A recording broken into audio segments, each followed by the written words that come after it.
ஏசிஐயில் கல்யாணம் பண்ணினாதான் சபை பொறுப்பெடுக்க முடியும். அதனால் பாஸ்டர் வந்து என்ன கம்பல் பண்ணிகிட்டே இருந்தார். அப்போ நான் ஆண்டவர்கிட்ட, ஆண்டவரே ரொம்ப சித்தமானால் நீர் காட்டுற பெண்ணை நான் மேரேஜ் பண்ணுவேன், அது எந்த வழியில் வந்தாலும் நான் மேரேஜ் பண்ணுவேன், நீர் சொல்கிற பொண்ணை நான் கட்டுவேன்.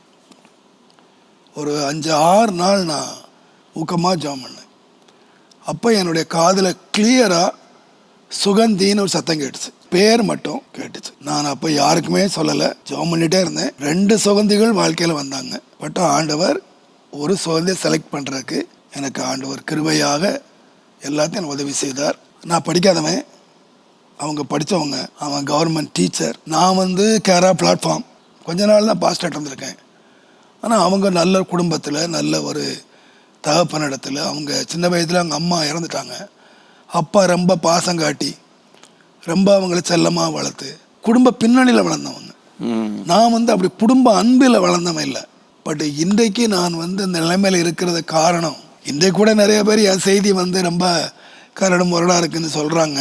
ஆனால் அந்த மெசேஜ் முடிஞ்ச பிறகு வீட்டுக்கு போன பிறகு என்னோடய ஒய்ஃப் அமைதியாக உட்காந்து, இன்றைக்கி இந்த மாதிரி பேசுனீங்களே, இந்த வார்த்தை இப்படி பேசியிருக்கலாம்ல, இந்த வார்த்தை இப்படி பேசுனதை நீங்கள் இப்படி பேசியிருக்கலாம்ல, இப்படி பேசினா நல்லா இருக்கலாம், இதில் சிலர் கோவம் மூட்டும் இல்லையா அப்படின்னு சில திருத்தங்களை சொன்னாங்க. அப்படி சொல்லும்போது நீங்கள் நான் அதை அக்செப்ட் பண்ணீங்க.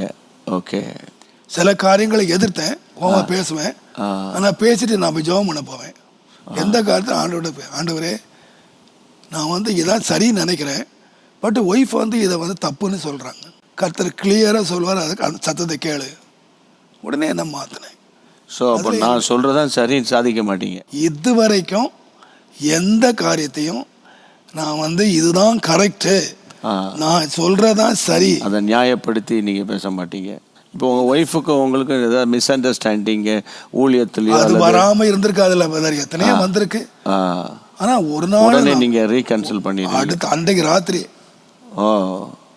அன்றைக்கு ராத்திரி மனசுக்குள்ள வச்சுக்கிட்டே இருக்க மாட்டீங்க. என்னுடைய சுபாவம் வந்து உங்களை பிடிக்கலையா ராபின்சன், நீங்கள் செய்கிற தப்பு எனக்கு சரியா இல்லை, நேரில் கேட்டுருவேன். இதனால் பகையும் உண்டாகியிருக்கு, என்னை விட்டு போயிருக்காங்க. உங்களை பற்றி எனக்கு மன வருத்தம் வந்துச்சுன்னா உங்களை நான் கிளியர் பண்ணாமல் நான் தூங்குறதில்ல. யார் இடத்துலையும் அது எவ்வளவு சின்னவங்களாக இருந்தாலும் நான் மன்னிப்பு கேட்டு ஒப்புரவாயிருக்கேன்.